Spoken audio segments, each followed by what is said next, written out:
Compression. We know that this is a really big topic and a source of a lot of aggravation for a lot of you. It's not an exact science, but we have a couple tips and trades that we want to give to you to help you with this choice as you're going through your post-op period. So for compression in terms of sizing, we want it to be nice and tight and snug on you. For compression, if it is too loose, it's likely going to be too easy to get on. You might notice it's bunching in certain areas or it might be falling down. These are all signs that you should size down in your compression.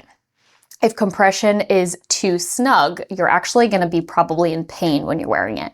You might notice that if you're wearing arm compression, your hands might be blue and numb. If you're wearing leg compression, your feet might be blue and numb. These would all be signs that you would definitely want to size up. Another sign that your compression might be too tight, sometimes we notice that people will get abrasions or have some friction on the top of their feet.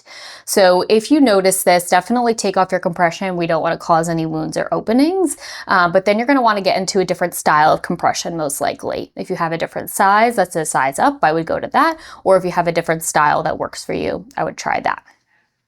As you're going through your post-op course, the size of your compression actually probably is going to change. So when you're in the biggest part of your swelling or that swell hell, you'll probably be in the largest size that you'll need to be in. But then as that swelling goes away, you should size down in your compression, just ensuring that the size of it is snug and form-fitting. You should be able to get about one finger underneath there.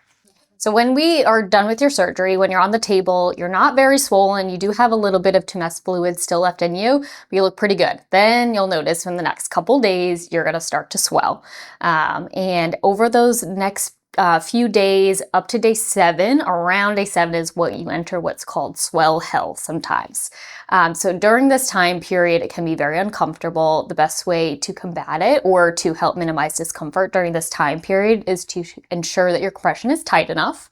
And then also to go to MLD if you are able to, do self MLD, elevate your extremities that we operated on, and make sure you're drinking a lot of fluid. So electrolyte rich fluids will help flush out any of the swelling that's there.